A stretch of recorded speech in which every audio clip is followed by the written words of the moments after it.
មុននឹងបហាជាមួយម៉ោងមុនចែនិយាយអំពីអ្វីដែលនឹងអាចកើតឡើងនៅប្រទេសថៃសិនណាជាពួកនិស្សិតចេះរឿង politics អាក្រក់បង្រិចឲ្យមានការបង្កឈាម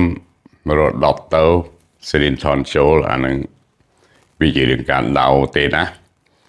តែរឿងមួយដែលពួកយើងគួរបារម្ភជាពិសេសពួកមហាចៅទាំងអស់នៅជួបមុខវិរៈក្នុងរបស់យើងនិងរដ្ឋាភិបាលដែលចូលមកមានបញ្ហារដ្ឋាភិបាលដែលគួរអាណិតបំផុតគឺរដ្ឋបាលសម្ដេចដុកទ័រហ៊ុនម៉ាណែតចូលមកភ្លាមមានបញ្ហាភ្លាមកាលយកអភិសិទ្ធនេះគឺលោកចេញច្បាំងដោយខ្លួនឯងបញ្ជាតររដល់ក៏មានរបួស